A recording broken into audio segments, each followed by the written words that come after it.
Сәлем бердік баршаларыңызға. Қалайсыздар, амансыздар ма? Және түрік мемлекетіне де мераба. Сонымен қатар Корей мемлекетіне аньон хасио. Барлықтарыңызға сәлем бердік. Бүгінгі жасайтынымыз сүзбе бәліші болады. Сүзбе бәлішін алдында жасап көрсеткен болатынмын. Онда біраз комментариялар жазылды. Неге кесілмеген, кесіп көрсетпедіңіз деген сияқты, қанты көп деген сияқты біраз комментарий жазып жіберіпсіздер.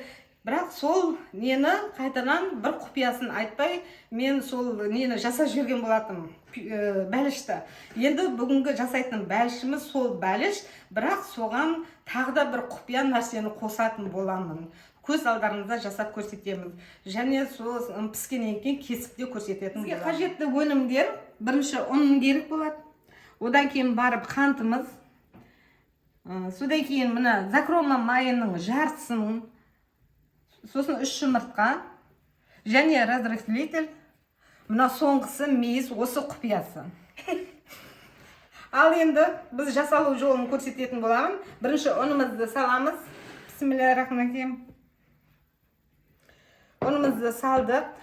Сіздер анда айтып жатсыздар ғой, барлықтарыңыз қанты көп деп. Негізі бұл өзі солай жасалады. Егер сіздер қанты аз салатын болсаңыздар, онда дәмі келмейді. Осындай кесемен, міне осындай кесемен, мен бәрін салайын деп жатқан жоқпын ғой. Бір кесесін творыққа, сүзбеге саламын, бір кесесін осы ұнға салатын боламын.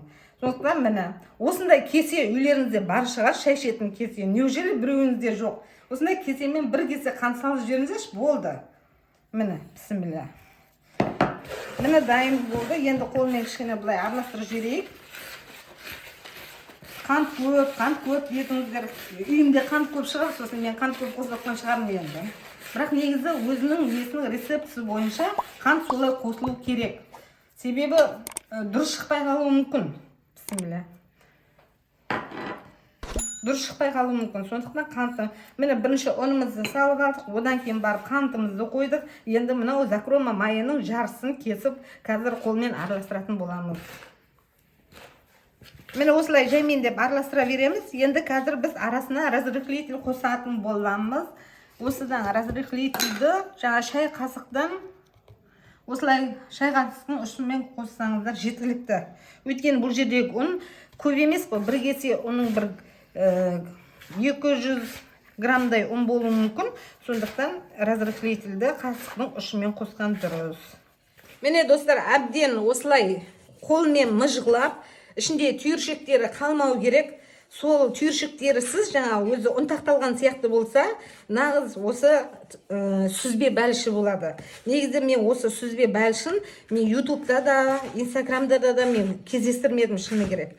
Бұндай дәмді нені жаңағы осы бәліш дейді ғой, енді қазақша сөйлеу керек қой. Бәріміз қазақша контентті көтеріп жатқаннан кейін қазақша айтқан түрім ғой бәліш деп. Сол бәлішіміздің мына даже тіптен неде де дүкендерде де бұндай болып шықпайды.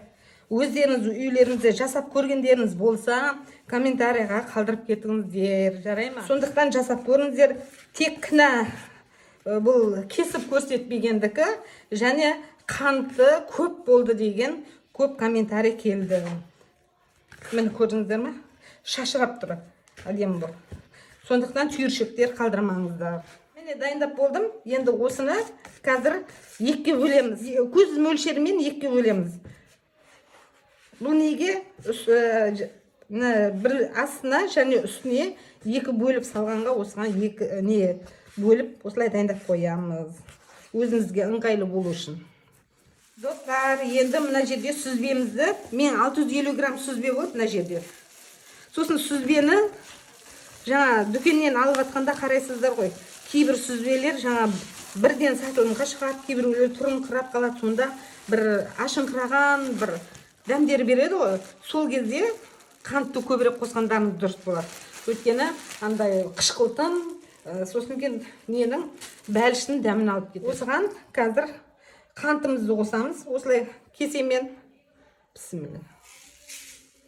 Содан кейін барып жұмыртқамызды жарамыз.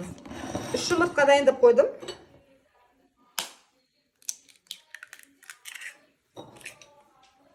Светтің несі мен көлеңке қылып тастап отырмын ғой.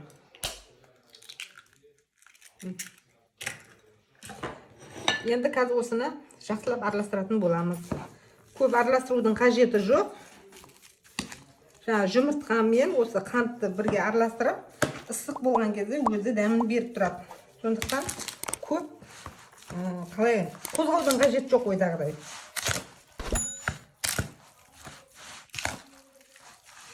Көп қозғай берсеңіздер, мына жерде торт сулы болып кетіп, нені нанын біртүрлі қылып жібереді. Сондықтан көп қозғаудың қажеті жоқ.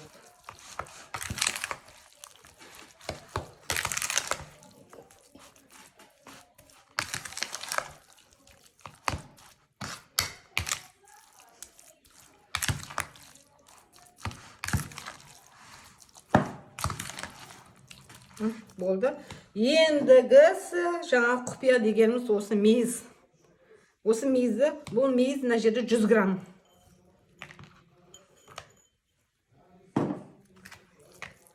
Енді бұны да жақсылап араластырып жібереміз. Өте оңай, тез жасалатын. Енді керегі сіздерге жаңа жерден сүзбе керек. Одан кейін осылай мейіз керек. Енді жаңағы ұнымызды, қантымызды айына бір рет алып қойып күнделікті қолданатын нелер ғой жаңағы өнімдер ғой, азық-түліктер. Сондықтан ол үйде бар деп ойлаймын. Ал жаңағы сүзбемен мейізді, сосын жаңағы жұмыртқаны қосып, осылай дайындап, қазір пісіретін боламыз. Міне, осындай болып шығады. Менің чудо печкам, мен осыған пісіремін, маған оңай әрі жеңілді. Аламда салан тоққа қосып пісіріп ала қоям. Енді көбісі бұл чудо печкеге де біраз енді әңгіме болды. Бірақ енді өзім осы ыңғайлы болған соң осыны қосамын. Бұл деген чудо печка баяғыда атам заманымыздан келе жатқан өзіміздің жаңағы сол кезде духовка болмаған кездегі чудо печкалар ғой. Жақсы пісіреді. Асты да, үсті де бәрін күшті пісіреді. Сосын чудо печканы жаңа үсті піседі, асты қызармайды деген нелерге, осы кісілерге айтарым, чудо печканың қақпағында спираль болады. Сол спиральді жаңағы жаңартыңыздар. Сонда нандарыңыз да, бәліштеріңіз де барлығы жақсы пісетін болады. Үшін салып атқан кезде бұлай шеттерінен бастап саласыздар. Сонда тегіс болу керек. Осылай қолмен тегістеп аламыз. Жан-жақтарын бәрін қолмен тегістеп.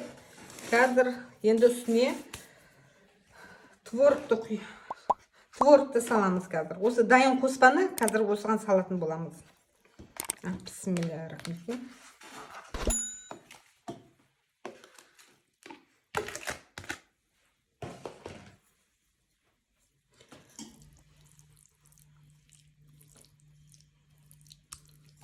Міне, осылай тегістеп жібереміз.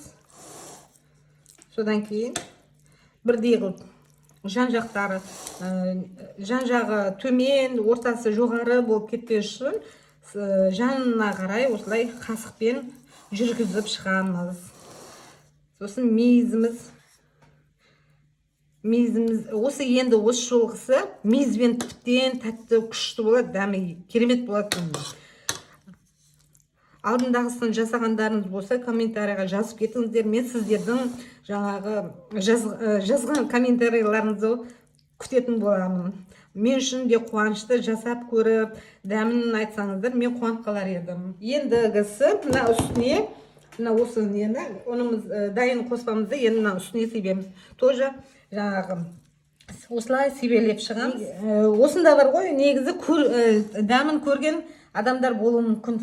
Менің таныстарым болсын, туыстарым болсын, кісілердің талай осы жаңа бәлішіміздің дәмді болғаны туралы талай жақсы сөздер естіген болатынмын. Мен тағы да айтарым, алдында бір қыз тоже неге комментарийға жазып жіберген екен, екінші бөлігі қайда деп. Екінші бөлігі міне осы үстіне салып жатырмын. Мұқият қарап алыңыз. Сол бір ыдыста ішінде екіге бөлгеннен кейін соны ойлады ғой деймін. Жаңағы астына бәрін салып жіберіп, үстіне тек не деп. Осы екі бөлікке бөлгенімді көрмей қалды ма, бірақ айттым, видеодан қараңыз, мұқият қараңыз дедім, қараған шығар. Енді міне осылай астына және үстіне осылай бөліп салдық. Енді бұған тиіспейміз. Осылай неге қоямыз? Чудо-печкаға қоямыз.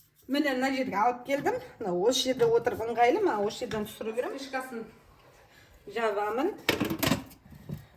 Қостым. Енді жарты сағат күтетін боламыз. Қазір немізді қараймыз. Қазір енді түсіреміз осы. Достар, мені дайын болды. Жаңағы сүзбе бәлішіміз бұл мейізбен жасалған. Өте ерекше дәмді болады. Жаңағы көп ненің қажеті жоқ, тұз, мұз деген. Мен қазір сіздерге кесіп көрсететін боламын. Ал, бисмиллахир-рахманир-рахим.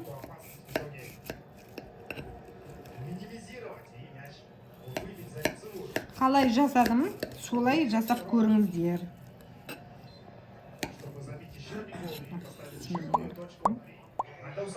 Много, наверное, будет вспоминать, много. Забитый пенальти в концовке первого тайма.